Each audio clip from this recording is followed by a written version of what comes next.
I'm Claudia Sessa, and coming up next on WVU News, I'll tell you what's in this bag that had some Morgantown residents concerned for their safety. I'm Brooke Hawthorne, and coming up on WVU News, I'll take you to the first ever Autism Awareness event held in Morgantown.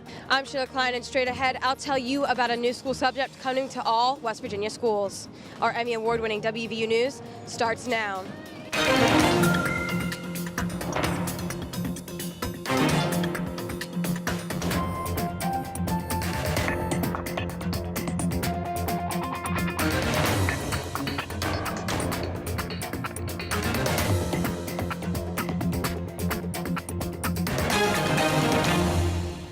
West Virginia's tech industry is on the rise, and computer science is taking the lead. I'm Christine Robinson. And I'm Claudia Sessa. We have the story of how the city of Morgantown is helping spread awareness about children with autism. These stories and more on WVU News, an Emmy Award-winning newscast produced by journalism students right here at West Virginia University.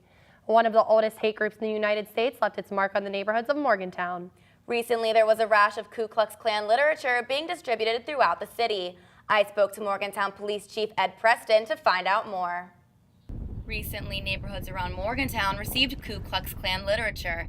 Morgantown police say that the literature was thrown onto people's lawns by a passing vehicle as a part of a recruiting campaign. Morgantown residents received bags like this on their property. The contents of the bag include birdseed to keep it weighed down, and pieces of paper similar to this one, which include information on how to join the Loyal White Knights KKK group. The Morgantown Police Department has already received plenty of these bags, but are still urging residents to call if they feel threatened. It's eased people's minds, but at the same time, it doesn't stop folks from feeling on edge because they may be in one of these groups that were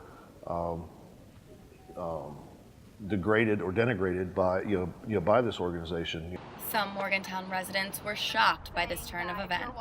It's sickening, it's repulsive, it's shameful, and I just take a little bit of glimmer of hope that it's not someone from our actual community, that it's someone out of state or out of the community spreading this racism and hate. Bags like these have also been found in Pennsylvania and Virginia.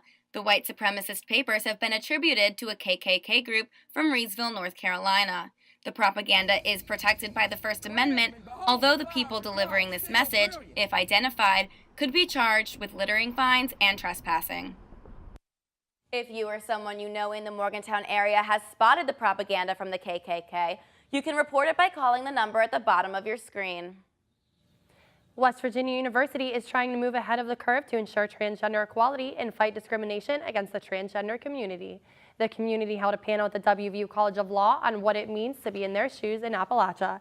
There, people shared their struggles and experiences of being transgender in one of the most religious and conservative areas in the country. As a matter of fact, West Virginia has the highest number of transgender teens in the nation. And while the trans community has made steps in the right direction, they say they still face an uphill climb to reach true equality. There is still no transgender option on driver's license in the state, and still no nationwide statistics on hate crimes against transgender people.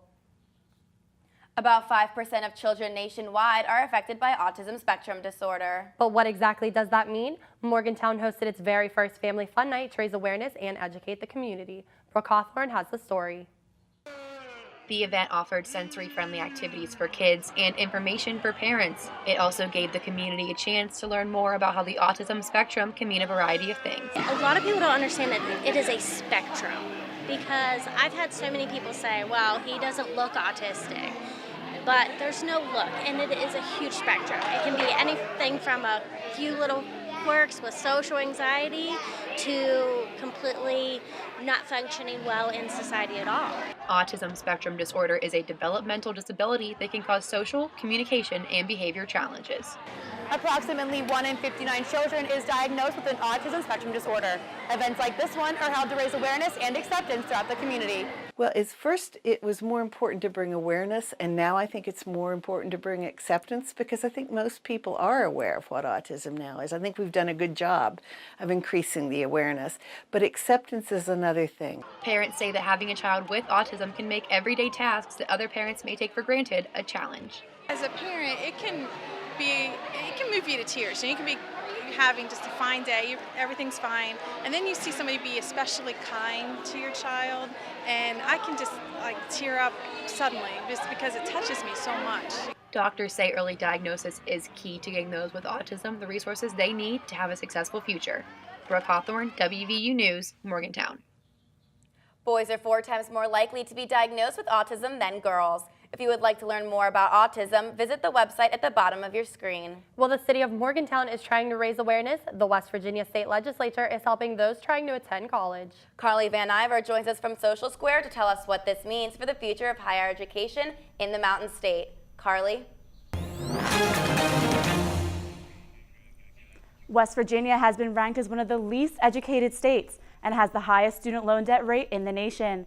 More than a dozen states nationwide offer programs to make higher education tuition-free and affordable, and now West Virginia is doing the same.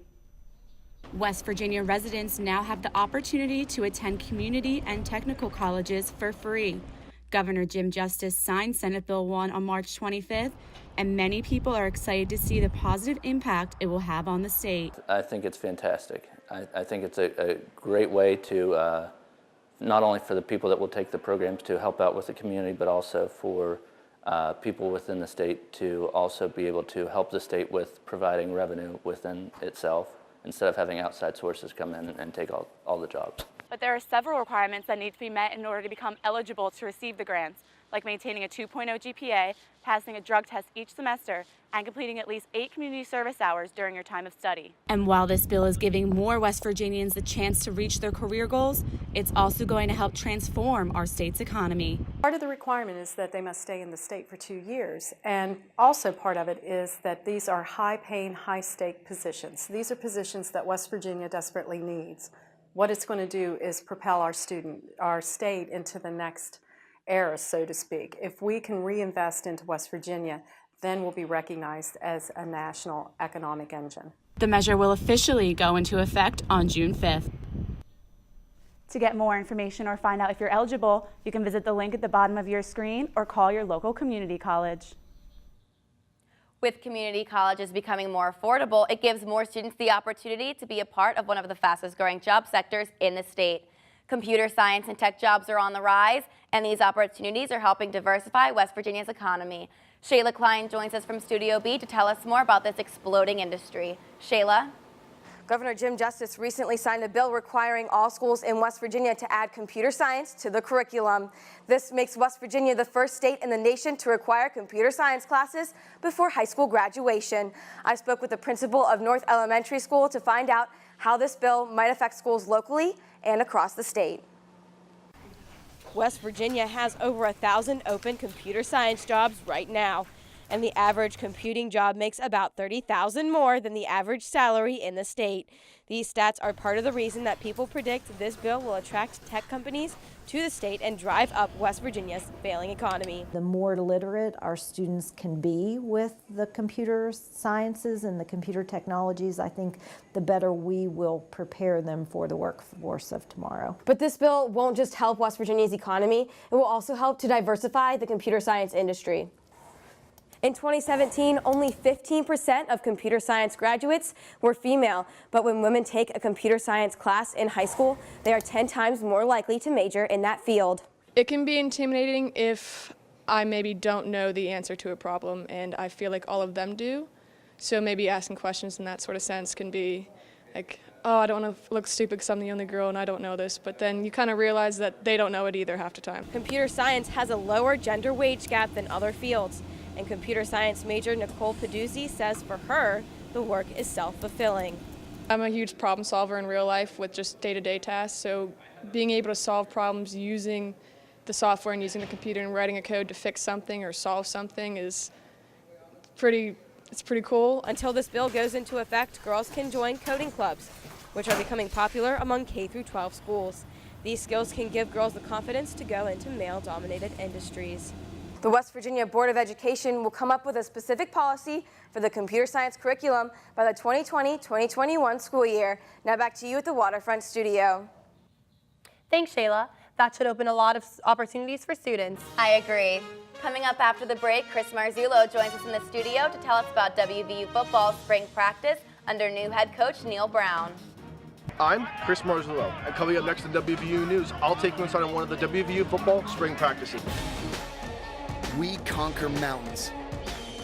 that that's not why they call us Mountaineers. It's because we don't let anything stand in our way. We build what's never been built, seek cures for the incurable, and go first into undiscovered frontiers. We are Mountaineers, and impossible is just another mountain to climb. Quiet and ready in control room. 3, 2, 1. Fade in bumper. WVU News is local, in-depth, and always on the move for you.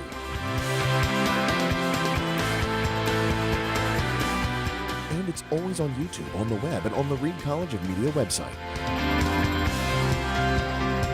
A national first-place Emmy Award-winning college newscast taped at the Waterfront Studio at West Virginia University.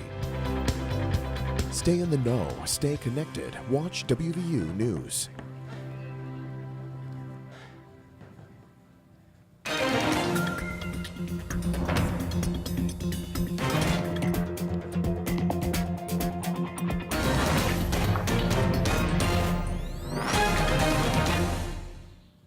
It isn't fall in Morgantown yet, but the WVU football team is working hard under its new coach. Sports anchor Chris Marzullo has more. Chris?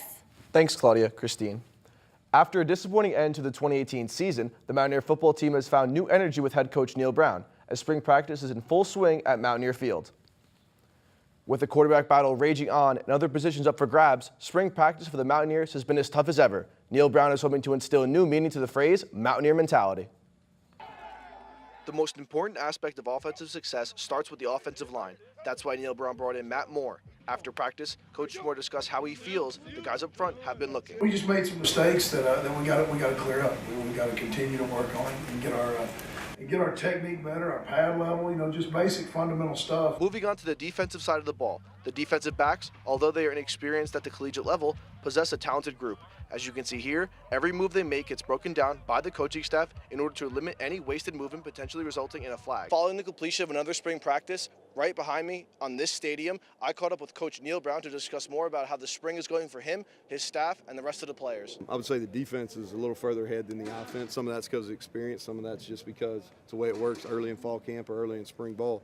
I thought the defense dominated early in the open field.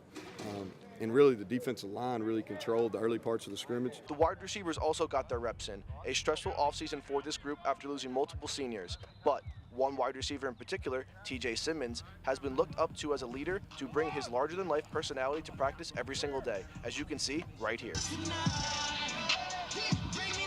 Yeah, the energy, it does reflect my personality. If you ask any of my friends, I'm always smiling, always trying to have a good time, always upbeat. Spring practices will be wrapping up this week as the team looks to be fully ready heading into summer camp. WVU football's Gold Blue spring game will take place at Mountaineer Field on April 13th at 1 o'clock. Come out and support the Mountaineers and get a first look of the team under new leadership. I can't wait to see the Mountaineers in action under a new head coach. Well, that's it for this week's edition of WVU News. You can visit us online on our website. You can also watch our shows on YouTube, and please follow us and our reporters on Twitter. I'm Claudia Sessa. And I'm Christine Robinson. Thanks for watching. We'll see you next time.